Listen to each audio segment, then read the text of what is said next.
जीव अकेला ही जगत में आया है, अकेला ही सुख दुख भोगता है और अकेला ही परलोक जाता है। इन भावों को प्रस्तुत करती बोधि कथा एकत्व की सुंदरता हमें आध्यात्मिक संदेश देती है।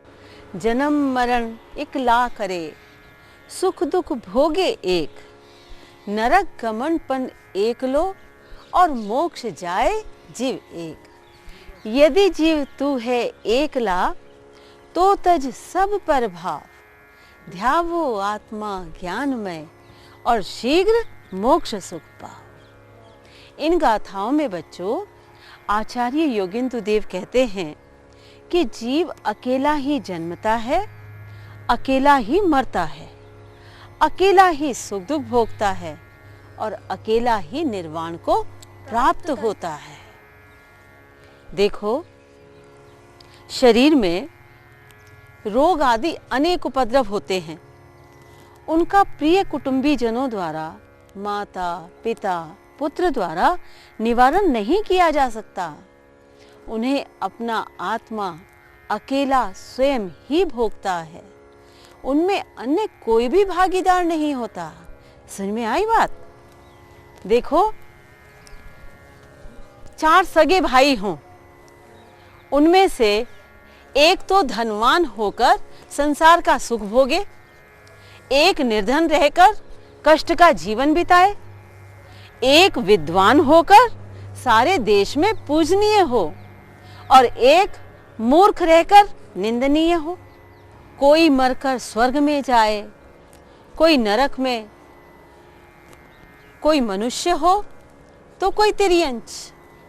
जिसके जैसे भाव होते हैं उसको वैसा ही फल मिलता है और उस फल को वह जीव अकेला ही भोगता है। बच्चों, ऐसा जानने वाले विवेकी पुरुष निरंतर एकत्व को ही खोजते रहते हैं। इसलिए आचार्य प्रेरणा करते हैं कि हे जीव, यदि तू अकेला है तो सब प्रभावों को छोड़ और निज आत्मा का ध्यान कर। इसी एकत्व को विशेष दृढ़ करने के लिए श्रीमद् राजचंद्र जी ने नमी राजा नामक राजा के चरित्र को बहुत सुंदर ढंग से प्रस्तुत किया है। दीदी, नमी राजा का चरित्र हमें भी सुनाइए। सुनाइए। अच्छा चलो सुनाते हैं।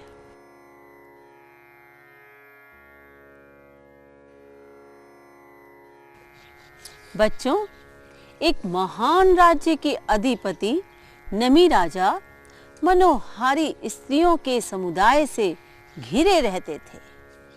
सम्यक दृष्टि होते हुए भी संसार लुब्ध दिखाई देते थे। किसी समय उनके शरीर में दाह ज्वर नामक रोग हो गया। सारे शरीर में जलन व्याप्त हो गई। हजारों बिच्छुओं की दंश वेदना के समान दुख उत्पन्न हो गया। वैद्य विद्या में प्रवीण पुरुषों ने अनेक उपचार किए, किंतु सब व्यर्थ गए। व्याधि लेश मात्र भी कम न होकर बढ़ती ही गई। निपुण वैद्य हताश हो गए। रोग दूर करने वाले पुरुष की खोज चारों तरफ चल रही थी। तभी एक महाकुशल वैद्य मिला।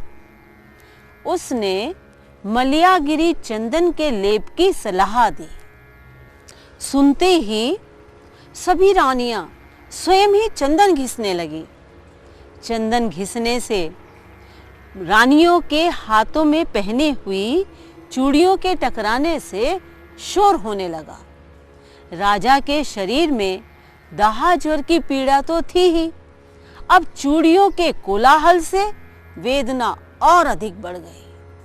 राजा ये शोर बर्दाश्त नहीं कर सके।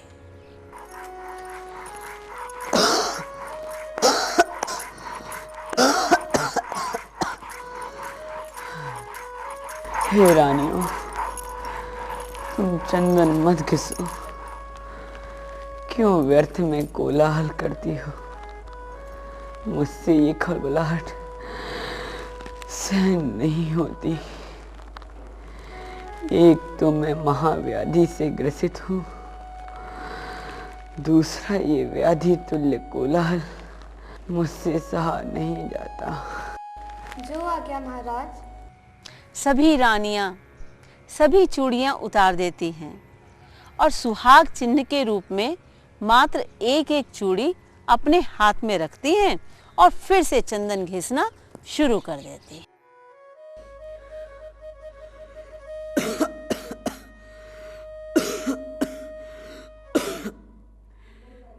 हे रानियों, क्या तुमने चंदन घिसना बंद कर दिया?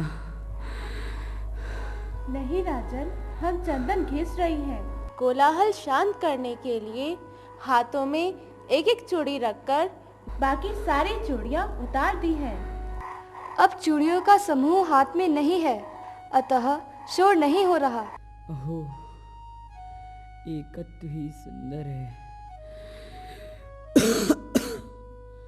अकेली चूड़ी से लेस मात्र भी कोलाहल नहीं होता, समूह से सिर चकरा देने वाली ध्वनि होती है।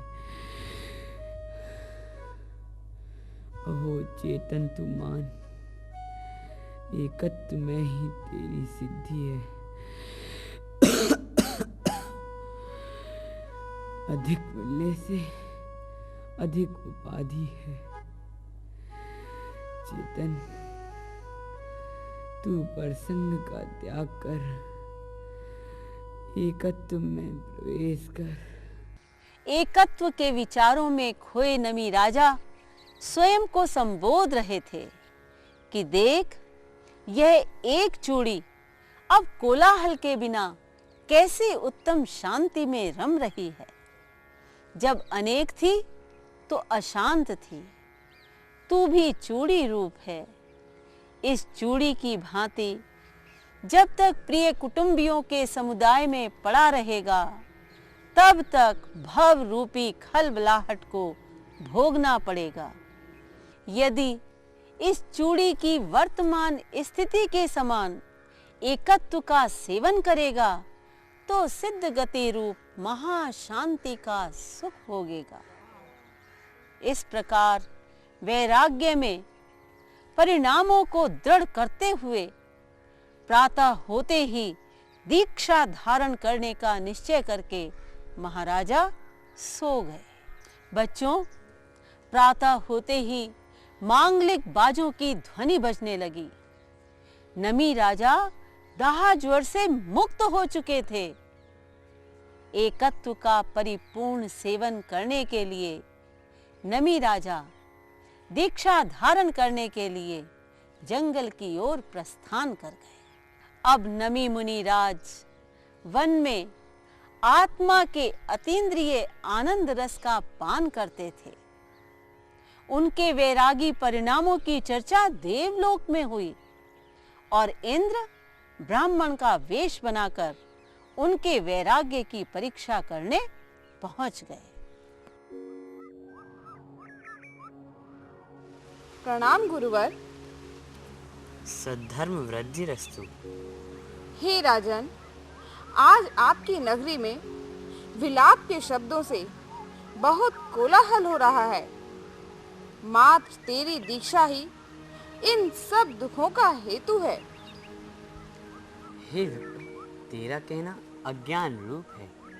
मिथिला नगरी में एक बगीचा था जिसके मध्य फल, फूल, पत्तों से युक्त एक वृक्ष था जो शीतल छाया देता था। नाना प्रकार के पक्षियों को लाभदायक था। वायु द्वारा कंपित होने से उसमें रहने वाले पक्षी शरण रहित होने से क्रंदन करते हैं। वे कहीं वृक्ष के लिए विलाप नहीं करते, अपितु उनका सुख नष्ट हो जाने से शोकातुर हैं। हे राजन, अपनी नगरी के लिए ऊंचे आवास बनवाकर, सिंह द्वार, किले, ऊंचे दरवाजे आदि बनवाकर फिर दीक्षा के लिए जाना योग्य था। हे तूने जिस प्रकार के आवास गिनाए हैं वे सब मुझे अस्थिर लगते, पर रूप लगते हैं। जहाँ मेरा स्वधाम है, स्थिरता है, वहीं मैं निवास करना चाहता हूँ। अनेक प्रकार के आतंकियों के उपद्रव को दूर करके अपनी नगरी का कल्याण करके फिर जंगल जाना योग्य था। हे किसे दंड दे? चोरी ना करने वाले शरीरालिक पुद्गल हैं, उन्हें लोक में बांधा जाता है, और जो चोरी करने वाले इंद्रिय विकार हैं, उन्हें लोक में कोई बांध ही नहीं सकता। हे राजन, जो राजा आपकी आज्ञा का पालन नहीं करते, उन्हें अपने वश में करने के बाद ही दीक्षा लेना योग्य था। 10 लाख योद्धाओं पर विजय पाने की अपेक्षा एक निज आत्मा को जीतने वाला पुरुष ही परम उत्कृष्ट है। आत्मा के साथ युद्ध करना उचित है, वाह युद्ध से क्या प्रयोजन? हे क्षत्रिय, सोने चांदी, मणि रत्न, वस्त्र अलंकार, अश्व आदि की वृद्धि करने के बाद फिर राज त्यागना योग्य था। हे विप्र, सोने चांदी के कदाचित मेरु पर्वत जैसे असंख्यात पर्वत हों, तो भी लोभी मनुष्य की तृष्णा नहीं मिटती। तृष्णा आकाश जैसी अनंत है। सकल लोक धन वैभव सोने चांदी से भर दिया जाए, तो भी लोभी मनुष्य की तृष्णा दूर करने में समर्थ नहीं है। हे राजन, मुझे बेहद आश्चर्य होता है कि आज तुम विद्यमान भोगों को छोड़ रहे हो और बाद में अविद्यमान काम भोग के संकल्प विकल्प करके भ्रष्ट होगे। अतः इस मुनित संबंधी उपाधि को छोड़ दो। हे विप्र, ये काम भोग मुझे विष सरीके लगते हैं, सर्प तुल्य लगते हैं। इनकी इच्छा से जीव अधोगति में जाता है।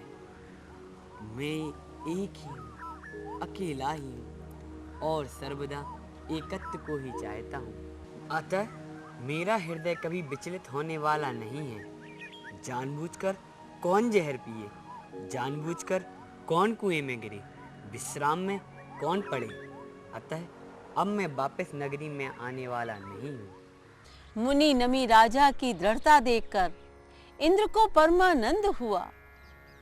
इंद्र ने ब्राह्मण का रूप छोड़कर इंद्र का वेश धारण किया और मुनिराज के चरणों में वंदना करके कहने लगा, हे मुनिवर, आश्चर्य है, आपने क्रोध को जीता, अहंकार को हराया, लोभ को वश में किया, माया को दूर किया।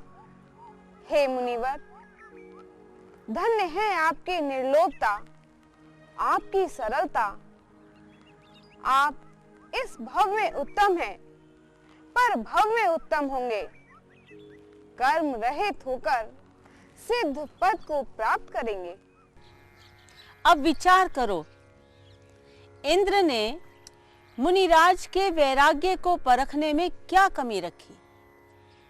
संसार की जो जो लोलुपताएं मनुष्य को विचलित करने वाली होती हैं, उन विषयों की ओर लगाने की इंद्र की कोशिश मुनिराज के दृढ़ एकत्व के सामने सर्वथा विफल रही। शुद्ध एवं अखंड वैराग्य के वेग में बहने वाले नमी राजा जानते थे कि यह विप्र जिन जिन वस्तुओं को मेरी कहता है, वे वास्तव में मेरी है ही नहीं।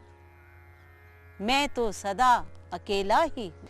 अपने ज्ञान में स्वरूप में एकत्व करके रहने वाले जीव ही सुखी रहते हैं। यही नमी राजा से हमें सीखना है। देखो ना बच्चों, कहाँ राम कहाँ सीता हजारों वर्षों तक साथ रहे। अंत में राम गए मोक्ष में, सीता गई स्वर्ग में। इस संसार की कैसी विचित्रता है। इस संसार में ये जीव सदा अकेला है, इसे किसी और का सहारा नहीं है। अपने एकत्व को ना पहचानने वाले और परद्रव्यों में सहारा मानने वाले जीव दुखी रहते हैं। ज्ञानी जानते हैं कि हमारी चीज हमारे पास है, हमारे अंतर में है, हमसे जुदा नहीं हो सकती। इसलिए वे शरीर आदि परद्रव्यों से सर्वथा भिन्न अपने चैतन्य में अपने चैतन्य स्वभाव में एकत्व करके रहते हैं और मोक्ष की साधना करते हैं। सोचो बच्चों, जन्म में कितने जीव हैं, जग में करो विचार, लाए कितने साथ में पहले का परिवार, राजपाट सुख संपदा, महल वृषभ गजराज, मणिमाणिक मोती महल, प्रेमी स्वजन समान, आया है क्या साथ में, जाएगा क्या साथ, जीव अकेला जाएगा, बंधु पसारे हाथ, दुर्लभ मानव भव मिला, कर एकत्व विचार, कैसे होगा अन्यथा, निज आत्म उद्धार, निज आत्म उद्धार।